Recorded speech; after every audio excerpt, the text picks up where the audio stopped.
La parole est à l'honorable Omar Bamba Diop. Après, nous observons une suspension de 5 minutes à la demande du gouvernement. أعوذ بالله من الشيطان الرجيم بسم الله الرحمن الرحيم اللهم صل على محمد وآل محمد. Honorable Aïcha jërëjëf, honorable Roqi wax ngeen dëgg yàlla wax na ci alquran ne bal jaahum bil haqq wa aktharuhum lil haqq kaarihun. lii yonent bi indi dëgg la de waaye ñi nga xamante ne dafa menacer seeni intérêt, ñi nga xamante ne dafa menacer seeni deal, ñoom de duñ ko mos a nangu. waaye nag ñi nga xamante ne ñoom ñoo ko porté taxaw ne ñoom ñoo fi nekkal dëgg bis bu ñu ñàkkee fulla wala ñu yonjax wala ittaba alxaqu ahwaahum la fasadati samawatu wal ardu wa man fihinna. addina asamaan ak suuf ak li ci diggante bi lépp dina al ko. loolu mooy tax may fàttali ne maanaam su fekkente ne tappale am na tout le courage, ñun ñi nga xamante ne ñoo féete dëgg nañ am toutes les audaces. amma baadu may ñëw nag ci suñu président Ousmane Sonko dans sa philosophie qui transcende toujours sa personne. ci ndigalam ci la groupe parlementaire bi porté li nga xamante ne moom la ñu war a voté tey mu bokk ci ñi nga xam ne dañoo jàpp ne un pays doit être construit sur des principes, pas seulement sur le pouvoir d'un homme ou d'un groupe. wallahi kuy wax lii te toll ci position bi mu toll xam nga ne askan bi rek ko ñor parce que ku ne xam na ne 2029 moom rek la ñuy xaar ngir def ci moom li ñu war a def.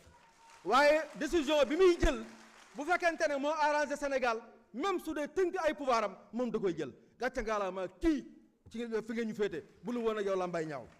dafa amoon borom xam-xam bu mag bu ñuy wax Isocrate ci panégyrique d'Athènes daa waxoon ne l'âme de la cité n'est rien d'autre que la constitution qui a le même pouvoir que dans le corps la pensée. li nga xamante ne mooy constitution bu ma ko doon misaal ci doomu aadama damay wax ne mooy ruugi li nga xamante ne moom la am xel di jariñ jëmm loolee la constitution di jariñ am réew. mu mel ne kon jëmm joo xamante ne amutum xel ñun naka lañ koy wooyee ñun loola la ñuy wooye dof. bu ñuy xalaat kenn du ko woo, bu ñuy jël décision kenn du ko woo, bal dañ koy jëlal ay décision dañ koy womat.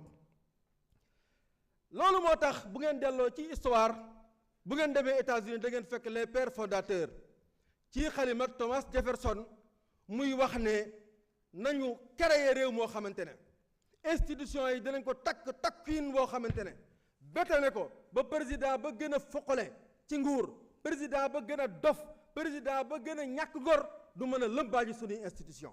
loolu moo waral li Amérique traversé lépp ci ay crise te réewut mi ngi taxaw ci démocratie, taxaw ci la nga xamante ne moom la père fondateur yooyu bàyyi woon. ñooñu gënuñu ñu, il faut qu'on soit décomplexé.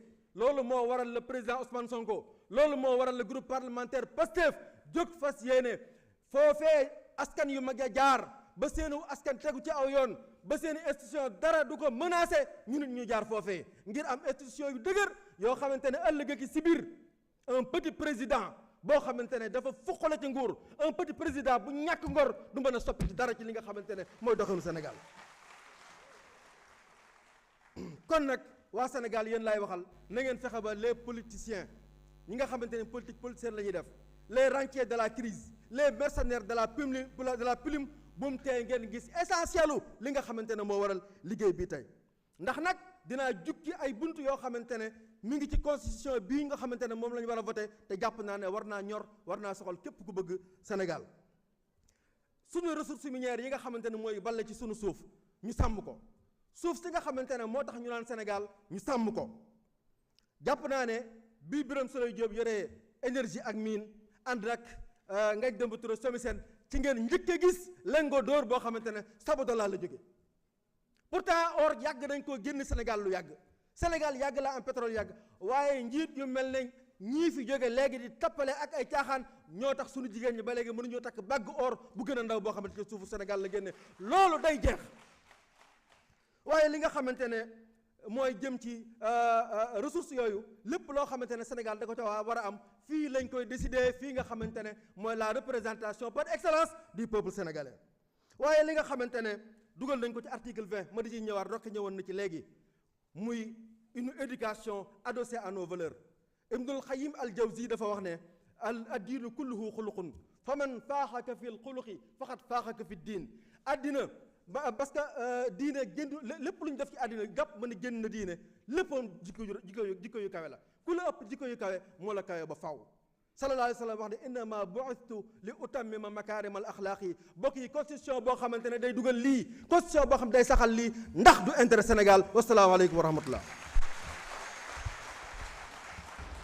Chers collègues, nous allons observer une pause.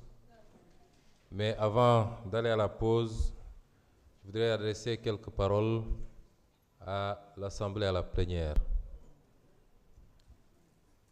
L'Assemblée nationale fonctionne sur la base de règles qui peuvent faire l'objet d'interprétations et qui, dans tous les cas, sont arbitrées par le président de séance. Je voudrais dire aux collègues, la semaine dernière, j'ai tenu une réunion avec le groupe parlementaire Pastef les Patriotes auquel j'appartiens, nonobstant mon statut de président du groupe parlementaire. Je vous avais dit que cette haine viscérale que cette opposition nourrit à ma personne, qu'on retrouve tous les jours dans les sorties, dans les déclarations, dans les points de presse, ils essaieraient forcément de la transposer ici, à l'Assemblée nationale. Nous en avons l'habitude depuis très longtemps. Ça nourrit notre popularité, mais ça ne nous a jamais handicapés. La haine est un poison qui ne détruit que celui qui la nourrit. Je vous ai dit, en toutes circonstances, de garder votre calme, de n'intervenir en aucun cas, de ne même pas élever la voix, même si Ousmane Sonko, président de l'Assemblée nationale, était insulté dans l'enceinte de l'hémicycle. En tant que président de l'Assemblée nationale, président de séance, j'ai des moyens réglementaires, légaux, pour veiller à la police de l'Assemblée nationale. Je peux comprendre que dans certaines circonstances, les passions se déclenchent, mais je voudrais demander à ce que, plus jamais, cela ne se reproduise. L'Assemblée a une police sous les ordres du président de séance qui peut valablement s'occuper des questions de discipline à l'intérieur de l'hémicycle. Au-delà, nous sommes là pour une question extrêmement importante, celle de discuter de notre Constitution. La procédure suit son cours dans le respect parfait du règlement intérieur et la Constitution du Sénégal. Et si ce texte est adopté à l'issue de cette journée, je saisirai immédiatement le président de la République pour la suite à donner que je vous révélerai plus tard.